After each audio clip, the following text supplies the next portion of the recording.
So these people back in the early 80s, many scientists and people in the movie industry knew that there might be a possibility of a pole shift. They thought the pole shift might be caused by by an alignment of planets, of Jupiter lining up with Saturn, lining up with Mars and Earth, and they thought the combined gravitational pull of all these planets in the year 2000 would pull the Earth off of its axis and cause global destruction. They didn't know about Planet X then, but they were on the right track. So they wanted to find proof that this pole shift had occurred in the past. So they got Alex Tannis, and Alex Tannis on this videotape says, "I went into the Bermuda Triangle. A part of me went out of my body and swam deep beneath the ocean. And I saw the most marvelous ancient civilization down below the ocean. I saw marble staircases, spiral staircases, marble columns, marble roadways. It was the most pyramids. It was the most spectacular thing I've ever seen in my life." He did an out-of-body experience. I mean, I've never believed in that, but I can see the proof of it from the testimony of Alex Tannis.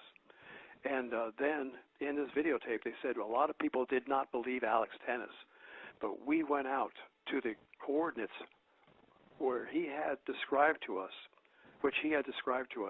40 miles off the coast of Florida. It's called the Bimini Road. And sure enough, they found a 1,000-yard long road made of marble. Of course, it's now encrusted with coral and everything. But when he saw it in his vision, he saw it as it existed thousands of years ago before it sunk beneath the sea. It was a part of it. It was then a part of the ancient continent of Atlantis. And they stopped the boat right there, and they used sonar to look down, and they detected this undersea pyramid with the capstone missing. So with the capstone missing, that tells you that this was Illuminati. This was the ancient occult practice that was worshipped and followed thousands of years ago. So the evil mankind has not changed, because the same evil spirits that ruled mankind over the millennia are at work, creating these occult worship symbols, such as the pyramid without the capstone. But they use sonar, and they look down, and you actually see on a videotape, a sonar picture of a pyramid deep on the ocean bottom, 40 miles off the coast of Florida.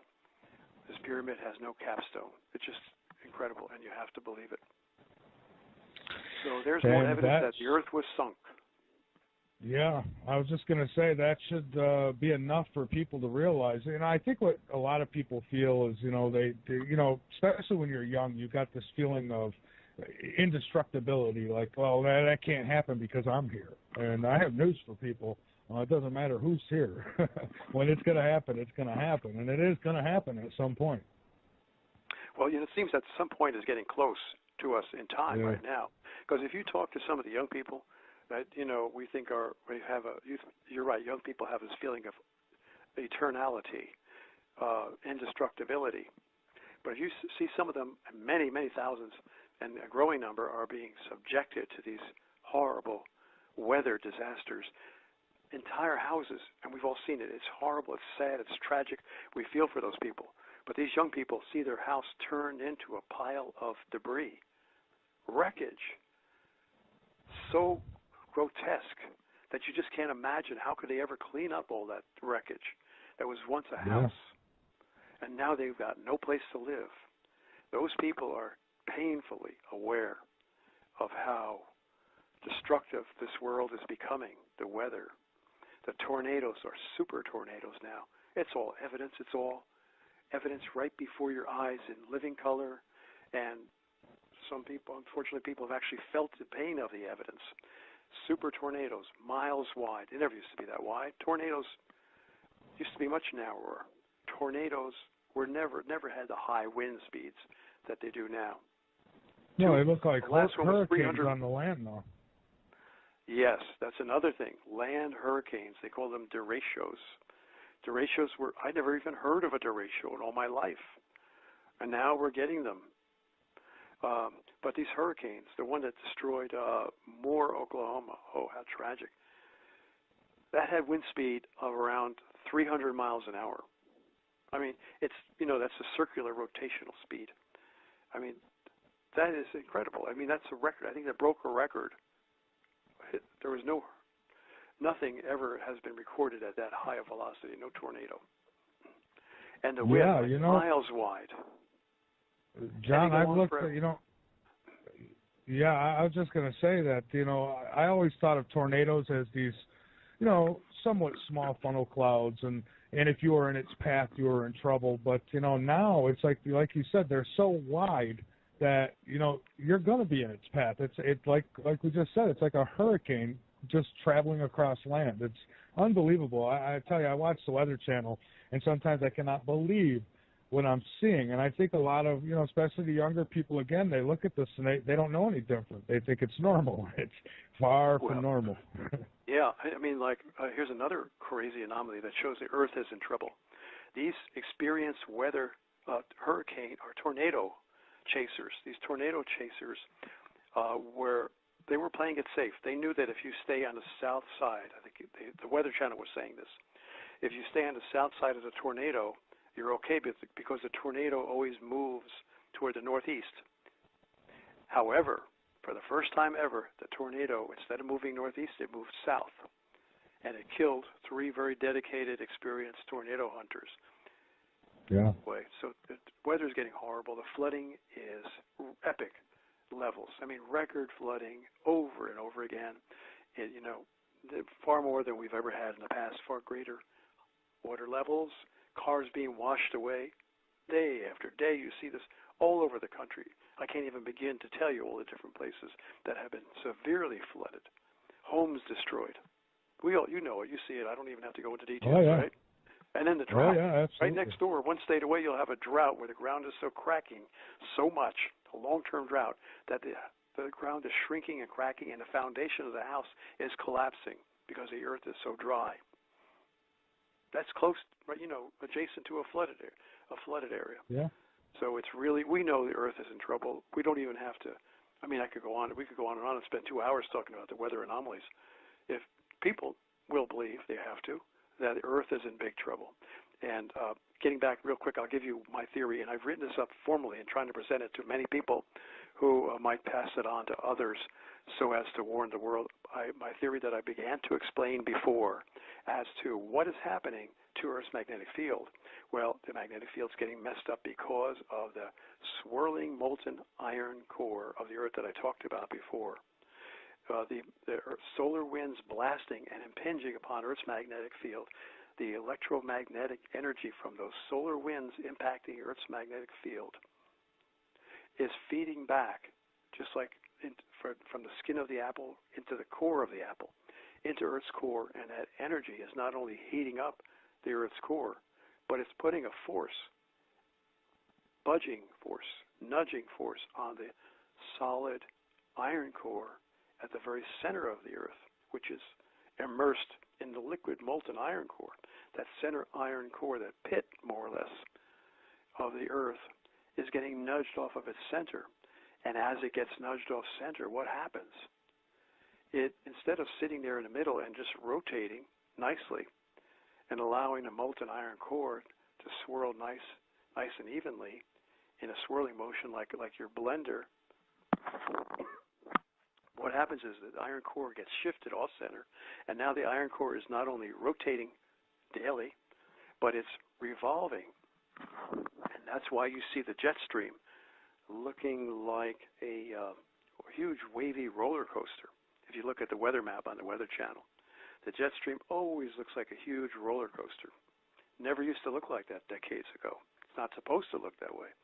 That, according to my theory, is because the Earth's solid iron core has been shifted by this magnetic energy, electromagnetic energy from the solar winds, feeding back into the core, shifting the core off center, and now we've got hey, you remember seeing a jumping jack, right? Jumping jacks when you're... Oh, yeah. What it is, it's like an empty capsule, like a pill capsule with nothing in it, but it has a little ball bearing. so that ball bearing can shift the weight of the empty capsule, and it looks like it's jumping as the ball bearing rolls inside of the empty capsule. Well, in a similar vein, you have this ball rolling around, rotating around, and causing all that molten iron that should be swirling nice and smoothly, causing the molten iron to slosh around and form waves. Now, the molten iron itself is what generates the magnetic field, because the molten iron is comprised of free electrons. Iron is an electrical conductor, and when you melt it, all the free electrons that would normally flow through, like in a wire, those free electrons are moving. And we know what moving electrons, swirling electrons, constitute. It constitutes electric current.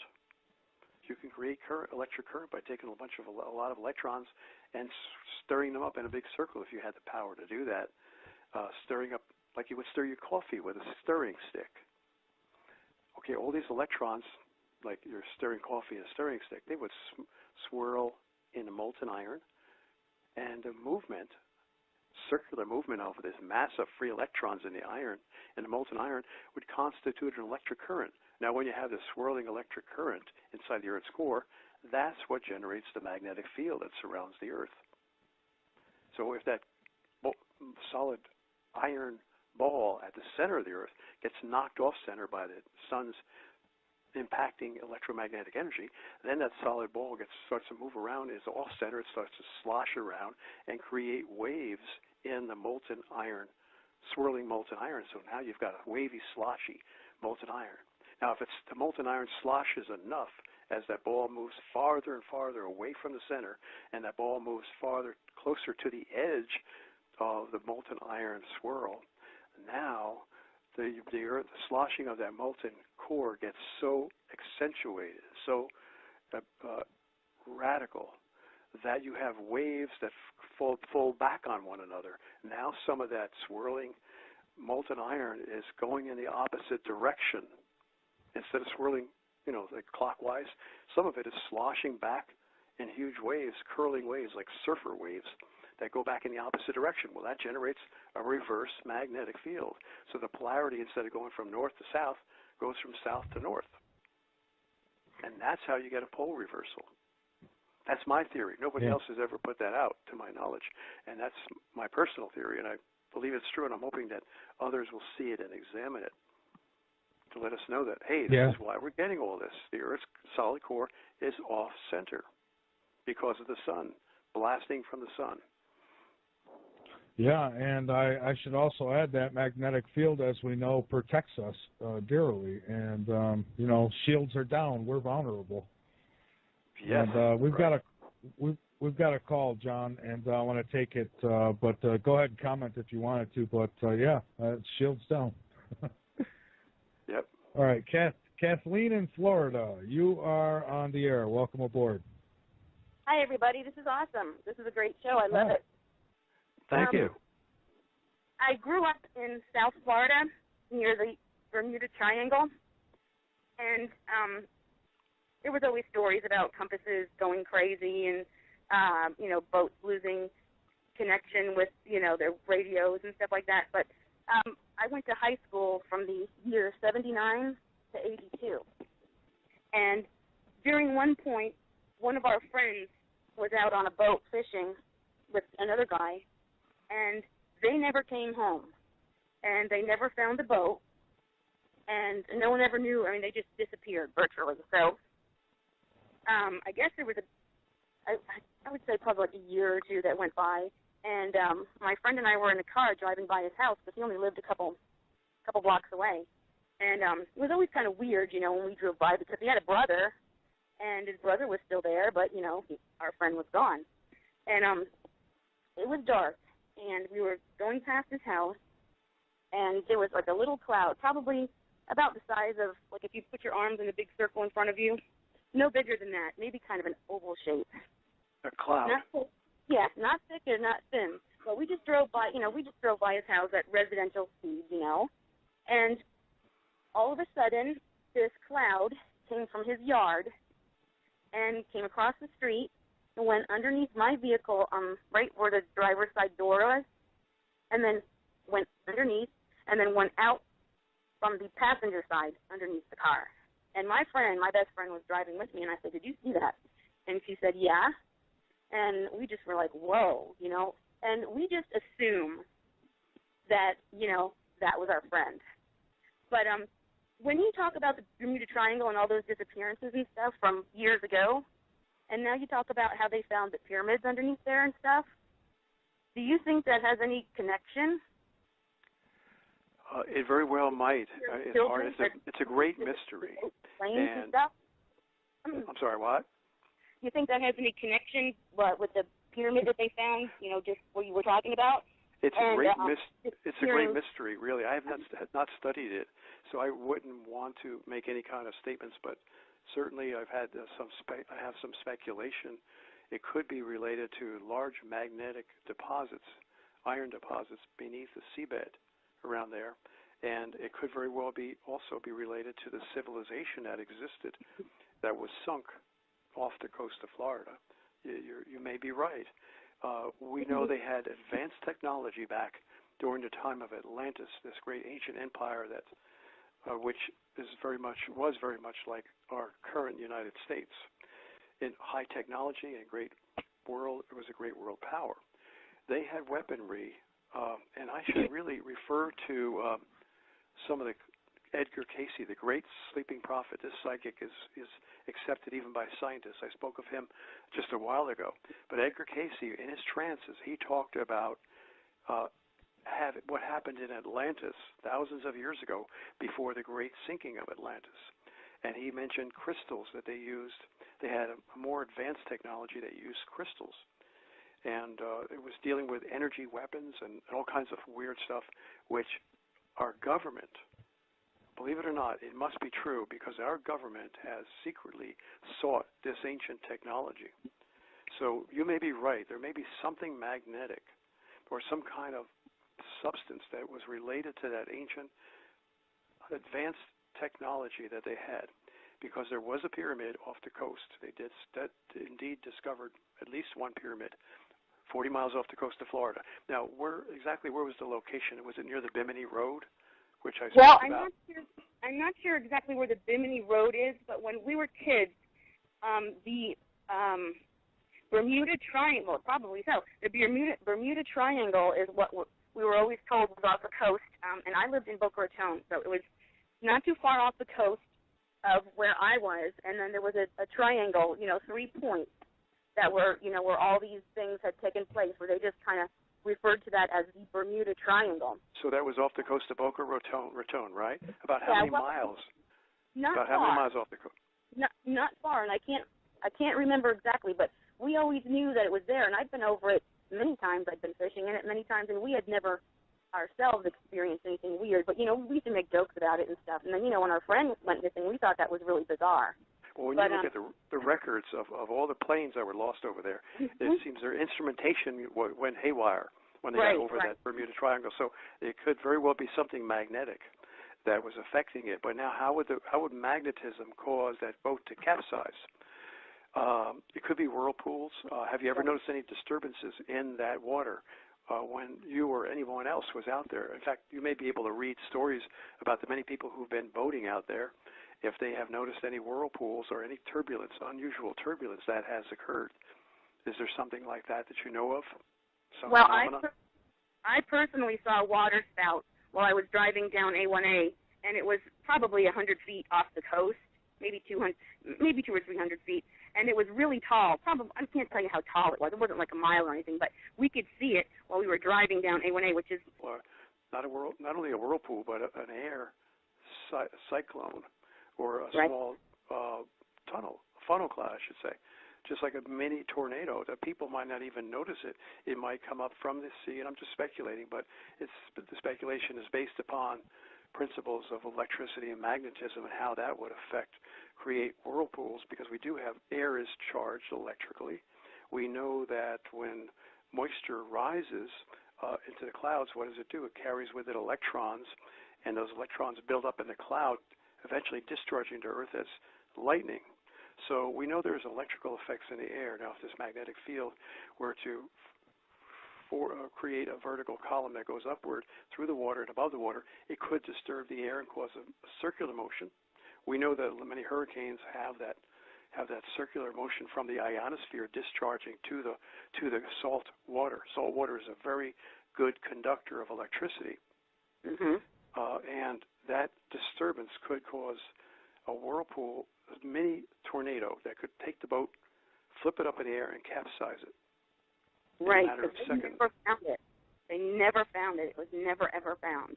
Right, so if it got capsized in that way, either by a little turbulent funnel cloud that was created maybe for a short period of time, or by a vortex swirling whirlpool in the water that was created for a short time, like it's called an eddy, that would also could capsize the boat and sink it rapidly. You know, and I wonder, John, if it's possible that the magnetic force could be so strong that it just, you know, like an MRI, if you've got metal in your body, it'll rip it out. If maybe at times it gets so strong that something with steel on it or what have you, a plane, a boat, and it just sucks them down. Right, and that's a good point because, you know, regarding your problem, your story, Kathleen. Is it Kathleen? Yes. Yes, sir. Okay. Regarding your story, and Michael just caused me to realize that planes are also taken down by the Bermuda Triangle. Planes have disappeared. And so it may not even have been a vortex of water, but just a cyclone or a funnel cloud that was created momentarily, and that took the plane and just brought it down and just pulled it right down through the funnel into the ocean. And that's maybe perhaps how so many planes have been lost. So just from the many disappearances of airplanes, we can probably make a educated guess that it's caused by turbulent air, which is electrically generated somehow by something beneath the seabed. Well, you know what got my mind wondering was when you said that, because I didn't know this until we were speaking of it a few minutes ago about the ancient civilization that they found, and isn't that kind of where the Bermuda Triangle would be? You said, what did you call it, Bermuda Row? Oh, the Bimini Road, yeah, it's probably in that area. I don't know how far up the coast, but I know it was 40 miles off the coast of Florida that they discovered the Bimini Road. Well, then Bimini isn't too far from the Bahamas and Florida, so I wonder if that's actually included in the Bermuda Triangle the way they used to have it mapped out. But another thing that started making me think was there was a gentleman on the show last night speaking of the yellow box, the yellow. Yeah. What is it? Yep, the yellow box. Were ancient machines and stuff, and I'm wondering that if maybe one of those things may have been in operation and underneath in that city from ancient times and may have still been in operation, or maybe something set it off and it made it work. Because isn't that part of like time travel or, you know, like magnetic force or magnetic fields associated with that too? Yeah, it's an interesting theory to investigate. I haven't studied it, so I don't know, but I know, you know, from the studies of Atlantis, they did have this high technology. They utilized crystals. So, yeah, I mean, there's a lot. I'll bet there are people who have been studying this today, especially we have many researchers in this area, the field of ancient knowledge that you're referring to, that might shed more light on this situation. But, you know, a couple things come to mind is that fact that many coastal areas have been sunk. It's not just off the coast of Florida, but it's also 2,000 feet off the coast of Cuba. 2,000 feet deep off the coast of Cuba, they found land masses sunk. They found land masses sunk off the coast of Japan. And also off the northern coast, James McCanney has stated a number of times, off the northern coast of Australia, the U.S. Navy has been conducting secret salvage operations of the lost continent of Atlantis, sunk off the northern coast of Australia. So this is all around the world that these sunken coastal cities have been found, and you would expect that. When you stop and think of what happens, now just picture the Earth as a huge, the way I like to make things is graphic, give graphic examples so people can see vivid pictures in their minds. Picture the Earth as a huge balloon filled with jello. Now, assuming that the balloon would have to be pretty strong to hold all that jello. Now you rotate the balloon, just as the Earth rotates. What would happen to the shape of the balloon? What would your mind's eye tell you would happen to the shape of the balloon as that balloon is rotating the way the Earth rotates? Yeah, it would it remain round round? a little bit. stretch. So it would not remain round, right? Would stretch and get oblong. Right. The equatorial area of that balloon would bulge out, and it would appear, and the poles, the north and the south pole, would flatten out, right? So you'd have like a flattened, widened circle, sort of almost like a tire, an automobile tire laid sideways. Okay, so now what happens is a planet comes by, a huge dwarf star. Now this dwarf star, incidentally, because the scientists, before they were muzzled, scientists such as Dr. Harrington, the late Dr. Harrington, and others said they believe that this object is a brown dwarf star that's being gravitationally pulled into or toward our sun. If you look up the definition of a brown dwarf star, the puniest brown dwarf star is about 3 Jupiter masses. 1 Jupiter mass is 318 Earth masses. So 3 Jupiter masses is getting close to 1,000 Earth masses. This 1,000 Earth mass dwarf star comes by Earth. It exerts a gravitational pull as it passes over Earth, like a bowler would put a spin on the ball.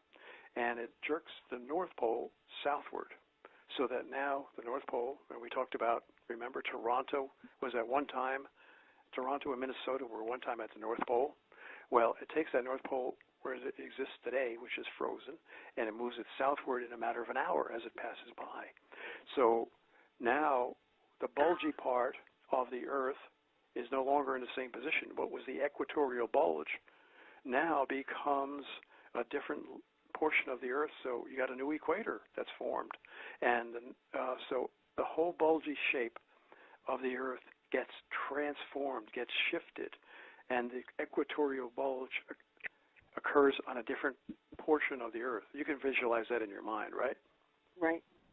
Okay, so now what was Quito, Ecuador, and South America, the northern part of South America, all along the equator, that's moved out of there, and now New Jersey and North Carolina become the new equator.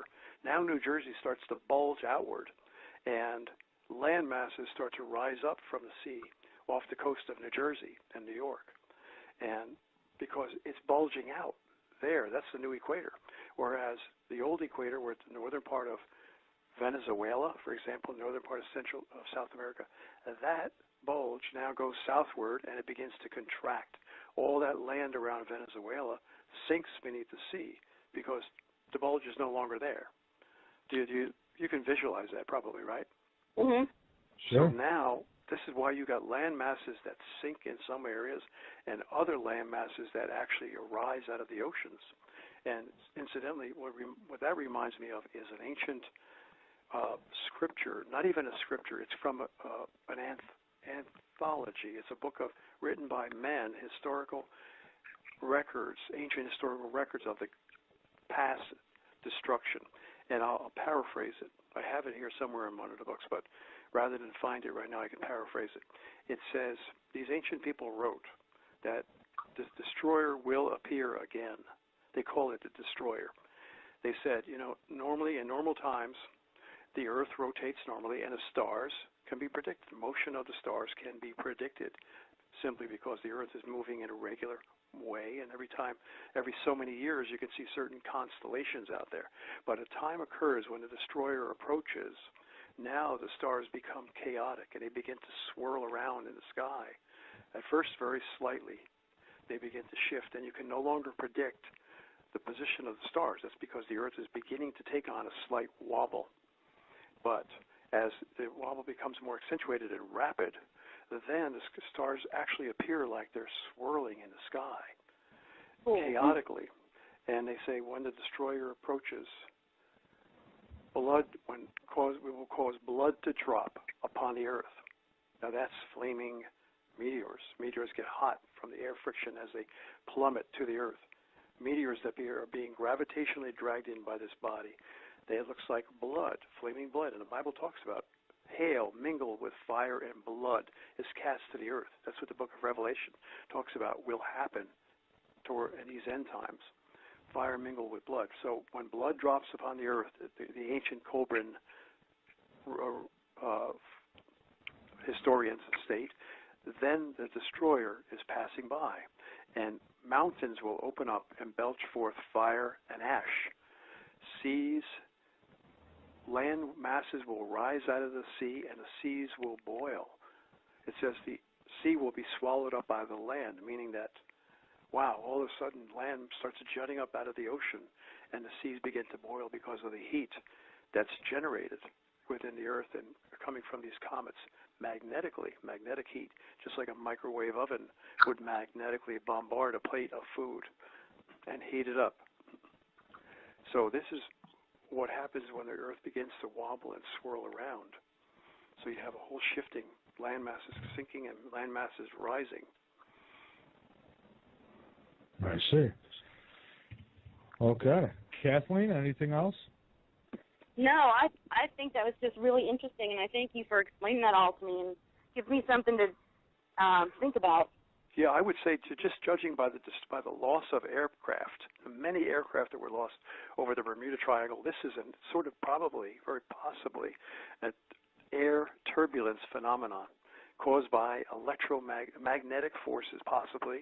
Again, I don't know, but it's, it sounds like credible or plausible speculation. Magnetic forces deep beneath the seabed that are causing turbulence in the air, and we know the air can be electrically excited, that would cause whirlpools and the air swirls or funnel clouds, and we're seeing a lot more funnel clouds now, that would pull an aircraft and pull it right off of its stability and bring it into a nosedive, actually. Yeah, suck it right in. Yeah. Okay. Well, again, Kathleen, thank you. Interesting stuff. People should stay away from. People should stay away from the water. We're getting so many reports on the Weather Channel. It seems like every day. Water turbulence, undertow, currents that are causing drowning people, huge waves. That's another phenomenon. These massive rogue waves out at sea that are capsizing ships. This is becoming more frequent. And then also waves on the shore that are like tremendous. Surfers are getting ruined, hurt, injured, killed, drowned from these waves. And they say, undertow is horrible. It's very dangerous, so people need to stay away from the water. I would not be boating anymore if I were someone who likes boating. Yeah, I would. I might reconsider boating myself. I don't boat, but if I did, I may be reconsidering it. I don't know. Hold on with us, John and Kathleen. Thank you so much for the call. We've got to take one last break, and we'll come back and finish up with John. This is Late. Okay, and it kind of is the end of the world.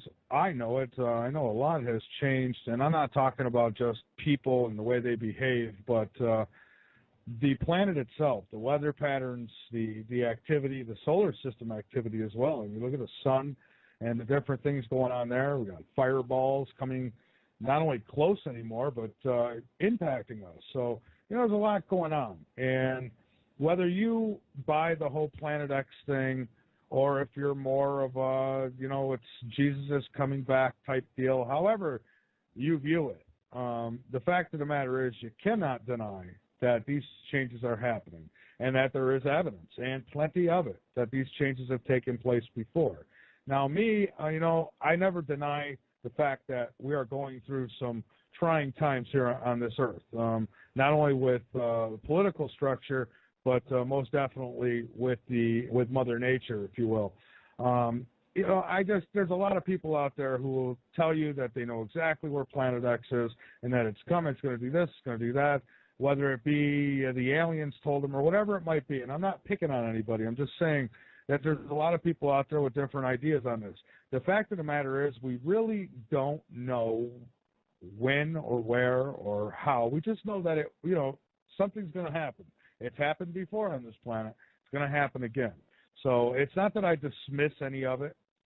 It's just I'm a guy who likes facts. I like proof. And a lot of what John's saying here tonight does lay out some groundwork towards proof that we're going to go through the same things our ancestors have gone through on this planet. And that's magnetic pole shifts, and that's actual pole shifts, like the woolly mammoth, frozen, with fresh vegetation in its mouth. I mean, that happens pretty quick for the woolly mammoth to be frozen like that. So, I'm not in denial, that's for sure. And I know that I'm not Superman. I'm not going to, who knows? I don't know if I'll live through the changes or if I'll even see them in my lifetime. I assume I will. It certainly feels like I will.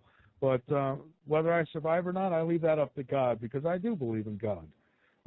I do believe in a higher power, and I don't believe, however, that we're going to get help from God or aliens. I wrote a report about that, and I posted it today. I'm trying to find the article that I have. Well, I can quote it for you. The third secret of Fatima. This sounds fantastic, but in 1917, 3 peasant girls in Fatima, Portugal, saw a vision, and it sounds kind of hokey or questionable anyway. But when you look at what the secret was, or other girls who have had similar visions, then you begin to see that there is a great deal of credibility in it. I do believe that the third secret of Fatima was indeed given by an angel of God to these girls back in 1917, and the third secret was, led up to the very chronological end of the world. In order to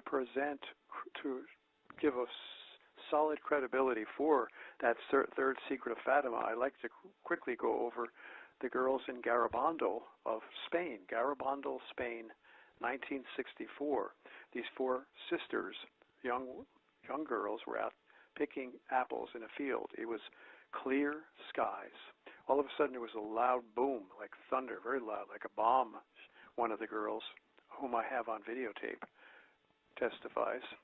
On a clear day it sounded like a bomb. And all of a sudden one of the girls falls to her knees in a trance, and the other girls think that she's ill and you go to run for help, but all of a sudden they fall to their knees also in a trance, and they are spoken to by an angel. They've had many of these experiences. They woke up from the trance and went back running excitedly to their families and to the townsfolk, and told them that they had seen what they call the angel. And there were many such experiences where they were spoken to by this angel. And there was actually films. We see videotapes from a documentary that was made showing films of the girls when they were in this trance-like state, sort of like the same state that Edgar Cayce was in when a spirit, I believe the Spirit of God, gave him this power to heal people and to predict the future. He even said it was from God. Well, there was one night when the girls of Garabandal told the townsfolk who were filming them, we want to be left alone. We're being told that there's something serious is going to be told to us by the angels. Well, it was called the Night of Screams. These girls were horrified at the vision that was given to them by the angel. And the person who recounts it, this woman who has studied and interviewed the children, says that they said several things, but one of the things they said the angels told them was that at some time during these future disasters, no electric motor anywhere in the world would be operable. Now that sounds like a very irrelevant and peculiar prophecy for girls to be relating. So it sounds like they did not make it up, like it was indeed given to them by some metaphysical spirit. No electric motor will operate at a certain time. Well, I immediately picked up on it because of my knowledge of physics and electricity and magnetism and how that relates to this incoming gravitational magnetic body, Planet X. And I realized that what happens is this object is, we discussed earlier, when any kind of a comet penetrates the outer heliosphere surrounding our solar system, that electrified gaseous heliosphere, the electrified protons, electric protons in a gas, which comprise the gas, cling to this incoming body, and now this body is saturated with positive electric charge, plasma. And that's what forms the tail of the comet, and it has a glowing tail because it's electrified. Now, when it comes in, because it's moving electric charge, anytime you have moving electric charge, you have an electromagnetic field that is generated, that billows out around the path of that moving charged object. So when Planet X comes in, or one of its accompanying gravitationally captured comets, they're all saturated with plasma, a magnetic field billows out around the flight path of this incoming comet, just as a chemtrail would billow out around the flight path of an airplane. Now, this billowing invisible magnetic field expands to be greater and greater in size as it passes in the flight path, like a chemtrail. And this magnetic field then engulfs the entire Earth, and it penetrates Earth the way it cuts through Earth, in the same way that a ghost would walk through a wall or pass through a wall. And the entire Earth is engulfed with this powerful magnetic field from this moving, massive, charged body. And as a result, all the electric fields, the electric fields individually created within each motor on the Earth, the thousands of electric motors, all those electric fields would be canceled out, wiped out, erased, nullified by this massive Earth-engulfing magnetic field from this passing space body. And that is how, very logically, based upon physics, all electric motors on Earth could be made inoperable. There is no way that these unschooled peasant girls could have made this up. Clearly, this prophecy that every electric motor on Earth would become inoperable must have been given to them by an angel of God. Now, yeah, that would be kind of like an EMP, wouldn't it? Sort of, yeah, an electromagnetic, right. And rather than being a pulse, yeah, it's a burst. An EMP would be an electromagnetic burst, you're right. And that, as we know, would destroy all electronics that are unshielded. So this, to me, presents clear evidence to anyone, any unbiased observer, that these girls were actually given visions and messages by a metaphysical being, an angel of God.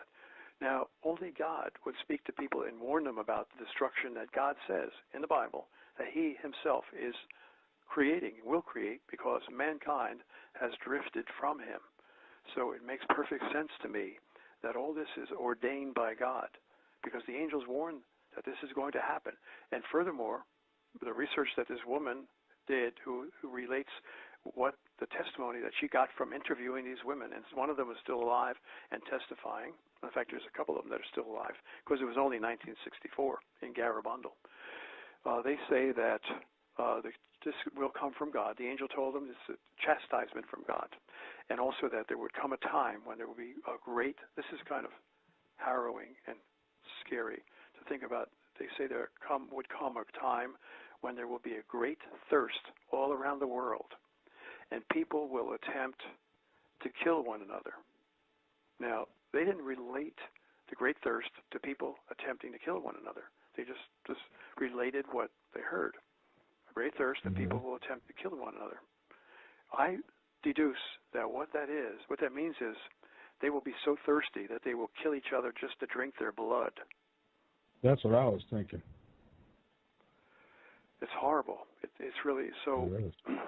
And in the Bible, it's sad to say, but in the Old Testament, God promises to do these kinds of things, to force people to make them so hungry they will actually cannibalize one another.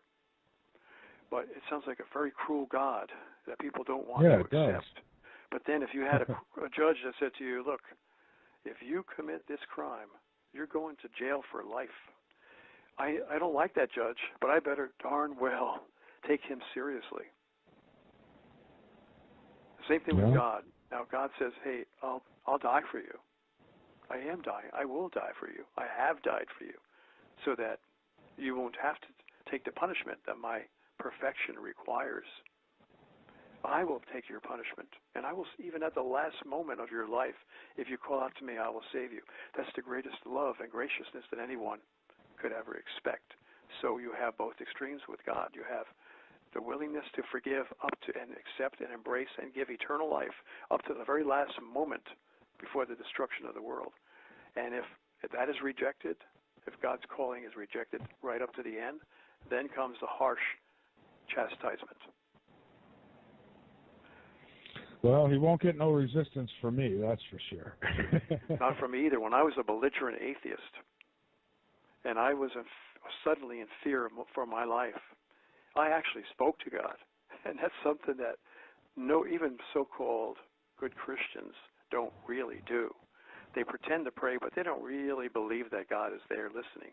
Well, to a certain extent they do, but, it's kind of half-hearted. But me, a belligerent atheist, saved me. And even then, I remained an atheist, even after that, for years, until finally God drew me. It wasn't me, but it was circumstances in my life where God brought me to recognize Him and to embrace Him, His Spirit. Well, anyway, here's some evidence that shows you, scientific evidence of the acknowledgement by our government of Planet X. Before they said, hold it, put a lid on that, don't talk about that anymore. Our wonderful, evil National Security Agency that we're hearing so much about told NASA, because they control all the government agencies, they told NASA, stop putting out these reports. Do not mention Planet X anymore. How do I know that? Well, I can deduce that that's what they told NASA, because once they had discovered Planet X, and I've got the newspaper articles which I photocopied from my county library, proving that they were out. They knew Planet X was there. They went to look for it. They found it. They discovered it. They heralded it in major newspapers, and then they were told to shut up and don't say any more about it. And ever since then, the subject has been blacked out. There's more proof that Planet X does exist, because when you have a cover-up, the cover-up itself is more compelling proof of the crime.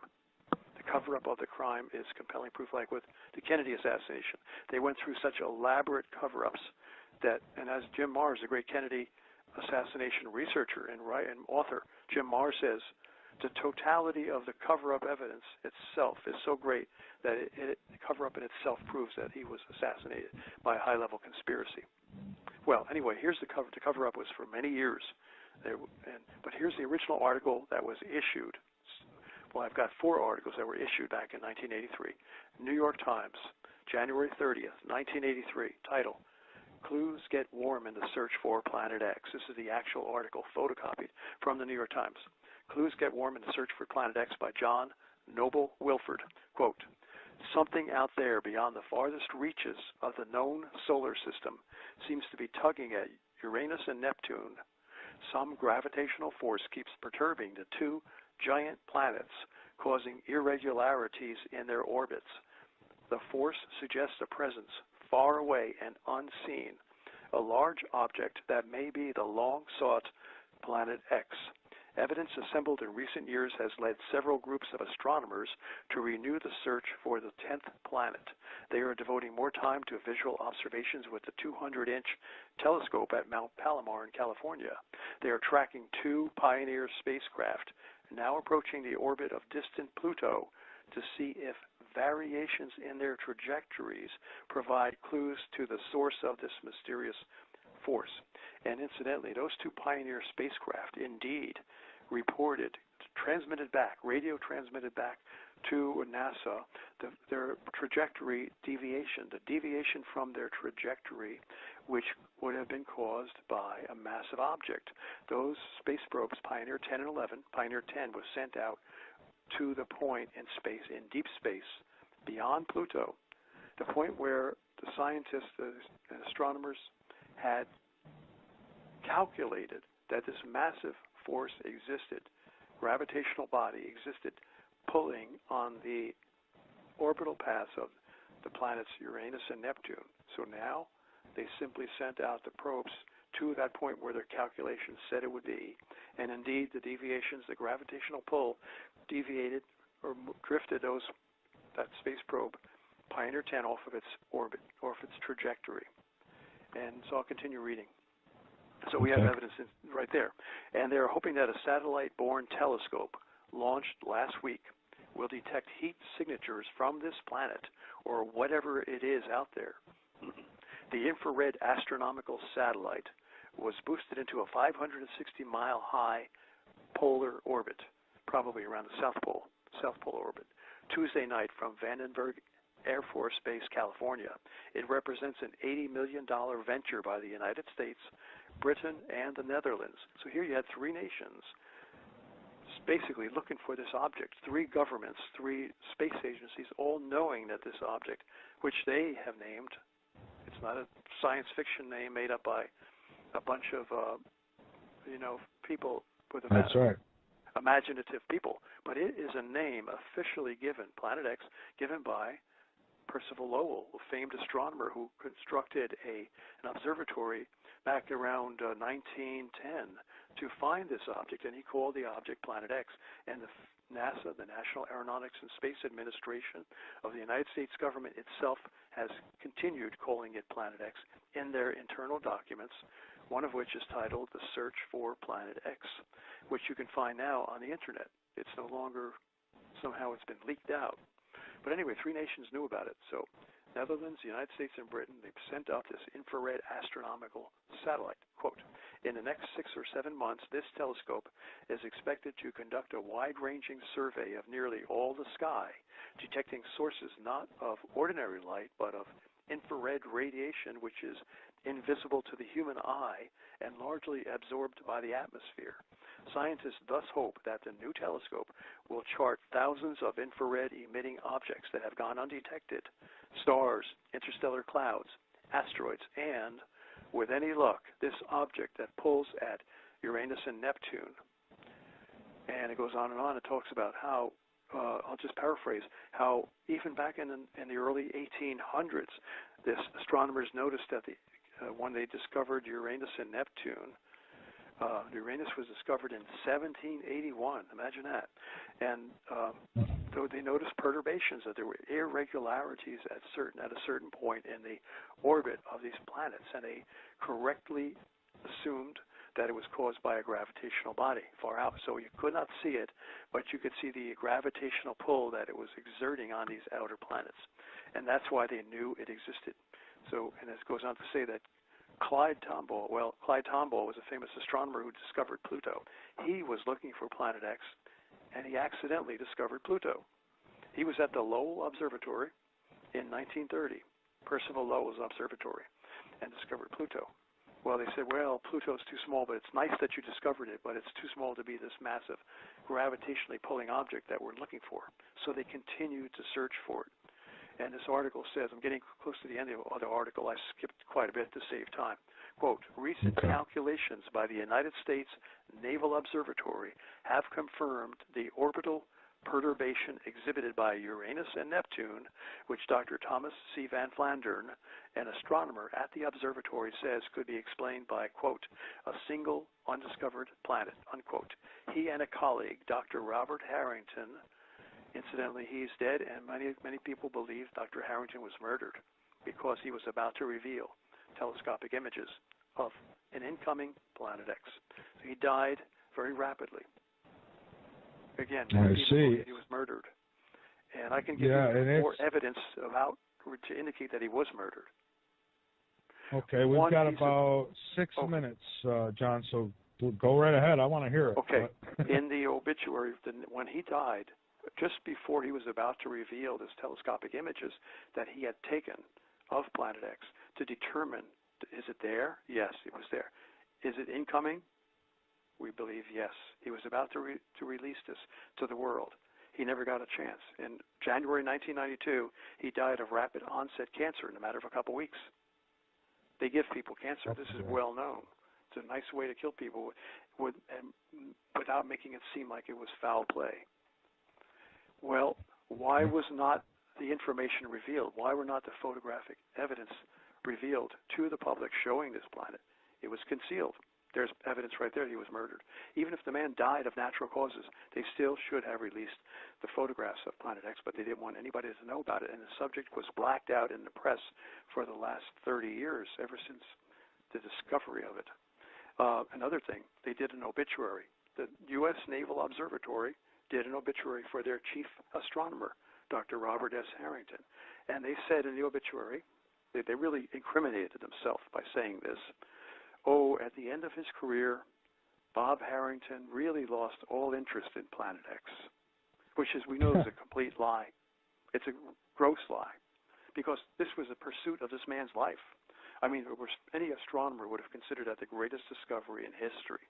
And Dr. Harrington devoted his whole life to that pursuit. So we know that somebody from the NSA You know, the U.S. Naval Observatory, they're not a bunch of spies and spooks. They would not do something like that. But probably some creep from the NSA got in there and said, throw this into the report because we don't want them to think that Harrington died because he discovered this Planet X. So throw this little comment in there. Say, oh, Bob lost all interest in Planet X during the last year or so of his life. Well, by saying that, making that unsolicited comment, which was unbelievable, they incriminated themselves. And this shows another, to me, is quite clear, to many people, quite clear evidence that he was murdered. So they kill people over this, and others have I been agree. murdered too. And I'll tell you, John, talking with you tonight, you've piqued my interest again, where I want to go back and look at different things and see if I can find anything else. I mean, boy, I wish somebody could get their hands on those pictures and release them. But nobody will. Right. Michael, I have to tell you real quickly. Here's something you mentioned at Fatima. Okay, the girls at Fatima. What happened was one of the sisters, the others died of the swine flu, Spanish flu of 1917, 1918, but one survived, Lucia. She became a nun.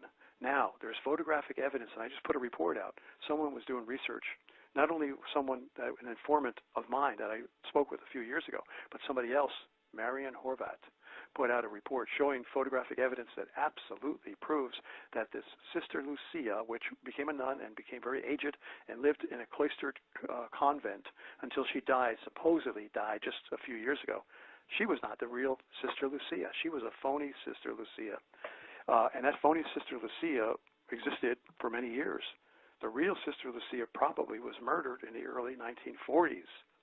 She was told to be quiet and never mention a word about that third secret of Fatima to anyone except to the Vatican. Evidently, photographic evidence that I posted today from Marian Horvat shows that the Sister Lucia that the church has represented as being, the girl who was given the message of the third secret, is a phony. You've got to see that report. It's fantastic. Yeah, please, if you think about it, if you can remember, please send it to me, and also send me links to the articles you spoke of, and I'll post them. But I have a couple of questions from the chat. If we can get a quick answer. Okay. One is, where is Planet X right now, and the other is, are you aware of the large black triangle object in the sun? Where's Planet X? I don't know. I mean, only NASA knows. I mean, we have many of us believe that he's running away from you, and you're grabbing him from the back of his suspenders. You're pulling him backward. He's going to decelerate. That's exactly what happens as this object overshoots the sun. Then instead of the sun pulling it toward it and accelerating it, now the sun is pulling it back because it overshot, and it's decelerating it, and now it makes a big looping U-turn around the sun. That's going to take several years. According to the people in Edgar Cayce and Atlantis, who went into a trance and saw what happened in the past thousands of years ago when the same destruction occurred in Atlantis, there were two destructions separated by a period of years. I believe that period of years was 3.5 years, the same time that's predicted by the Bible as being the period of rule and reign by the global Antichrist, 3.5 years. The first passage is going to be the destruction when it comes over Earth's path on its way over the top of the sun. It's going to cause a certain amount of destruction. Then it goes over the top of the sun, and it has to pass over Earth's orbital path a second time. I believe, my speculation is that it's 3.5 years between the first passage on its way over the top of the sun to the second passage over Earth on its way, or after it passes over the top of the sun and back out. 3.5 years. Anyway, it's making a U-turn, and we don't know where it is right now, but it's probably, from our best guess, in distant, making that big U-turn out around Saturn someplace, because we're seeing storms on Saturn. All right, and that's sort of circumstantial evidence. Now, I'm not sure about this. So there's the sun. There is an object called ISON, and Marshall Masters has actually photographs of it that were taken before the observatory in Costa Rica was shut down, where photographs were prohibited after Marshall Masters had captured this photograph of this object. It's very compelling. It's absolutely there, and that's the object that looks like an object near the sun.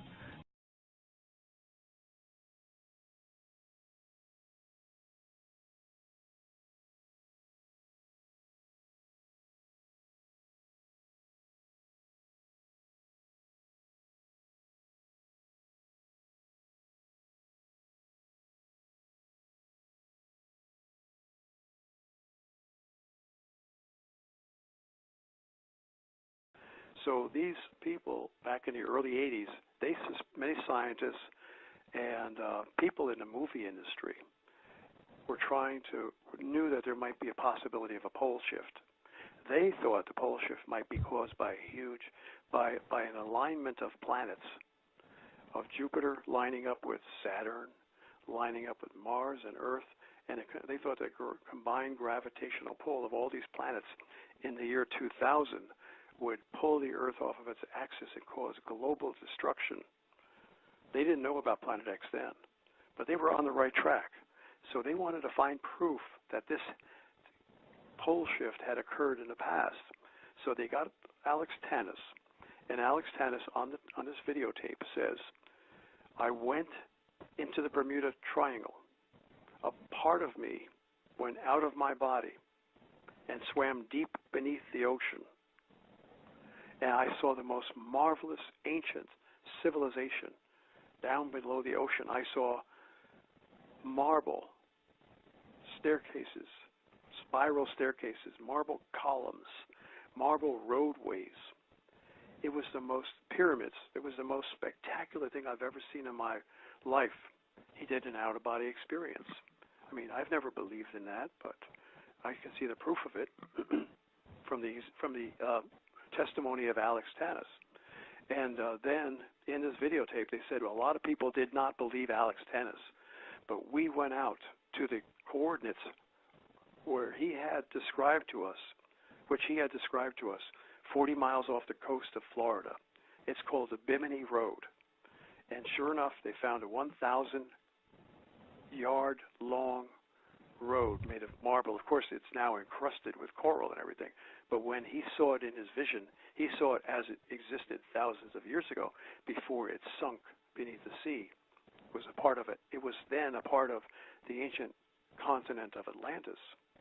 And they stopped the boat right there, and they used sonar to look down, and they detected this undersea pyramid with the capstone missing. So with the capstone missing, that tells you that this was Illuminati. This was the ancient occult practice that was worshipped and followed thousands of years ago. So the evil mankind has not changed, because the same evil spirits that ruled mankind over the millennia are at work, creating these occult worship symbols, such as the pyramid without the capstone. But they use sonar, and they look down, and you actually see on a videotape, a sonar picture of a pyramid deep on the ocean bottom, 40 miles off the coast of Florida. This pyramid has no capstone. It's just incredible, and you have to believe it. So there's more evidence that the Earth was sunk. Yeah, I was just going to say that should be enough for people to realize. And I think what a lot of people feel is, they especially when you're young, you've got this feeling of indestructibility, like, well, that can't happen because I'm here. And I have news for people. Well, it doesn't matter who's here. When it's going to happen, it's going to happen. And it is going to happen at some point.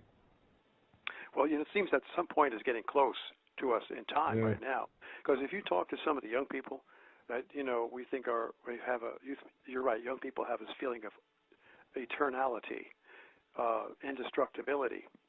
But if you see some of them, many, many thousands, and a growing number are being subjected to these horrible weather disasters. Entire houses, and we've all seen it, it's horrible, it's sad, it's tragic. We feel for those people.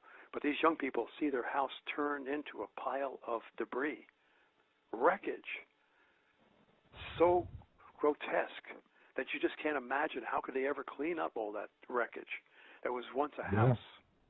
And now they've got no place to live. Those people are painfully aware of how destructive this world is becoming, the weather. The tornadoes are super tornadoes now. It's all evidence. It's all evidence right before your eyes in living color. And some people, unfortunately, people have actually felt the pain of the evidence. Super tornadoes, miles wide. They never used to be that wide. Tornadoes used to be much narrower. Tornadoes were never had the high wind speeds that they do now. No, they look like hurricanes on the land, though. Yes, that's another thing. Land hurricanes, they call them derechos. Derechos I never even heard of a derecho in all my life. And now we're getting them. But these hurricanes, the one that destroyed MORE, Oklahoma, oh, how tragic. That had wind speed of around 300 miles an hour. I mean, it's, that's a circular rotational speed. I mean, that is incredible. I mean, that's a record. I think that broke a record. There was nothing ever has been recorded at that high a velocity, no tornado. And the wind miles wide. John, I've looked at, I was just going to say that, I always thought of tornadoes as these, somewhat small funnel clouds, and if you were in its path, you were in trouble. But, now it's like you said, they're so wide that, you're going to be in its path. It's like we just said, it's like a hurricane just traveling across land. It's unbelievable. I tell you, I watch the Weather Channel, and sometimes I cannot believe what I'm seeing. And I think a lot of, especially the younger people, again, they look at this and they don't know any different. They think it's normal. It's far from normal. Yeah, I mean, here's another crazy anomaly that shows the Earth is in trouble. These experienced weather hurricane or tornado chasers,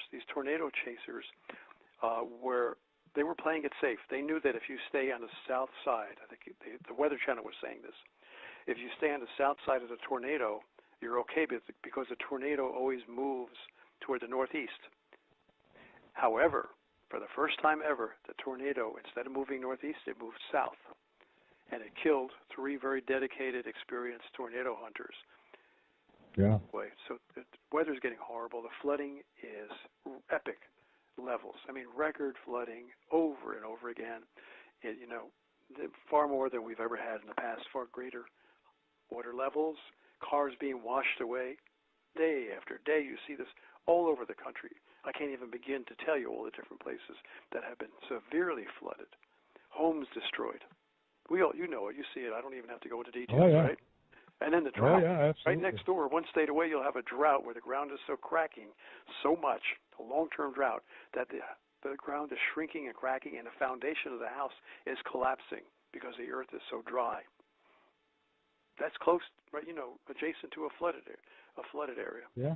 So it's really, we know the Earth is in trouble. We don't even have to. I mean, we could go on and on and spend 2 hours talking about the weather anomalies. If people will believe, they have to, that the Earth is in big trouble. And getting back real quick, I'll give you my theory, and I've written this up formally and trying to present it to many people who might pass it on to others so as to warn the world. My theory that I began to explain before as to what is happening to Earth's magnetic field. Well, the magnetic field's getting messed up because of the swirling molten iron core of the Earth that I talked about before. The solar winds blasting and impinging upon Earth's magnetic field, the electromagnetic energy from those solar winds impacting Earth's magnetic field is feeding back, just like from the skin of the apple into the core of the apple, into Earth's core, and that energy is not only heating up the Earth's core, but it's putting a force, budging force, nudging force on the solid iron core at the very center of the Earth, which is immersed in the liquid molten iron core. That center iron core, that pit, more or less, of the Earth is getting nudged off of its center. And as it gets nudged off center, what happens? It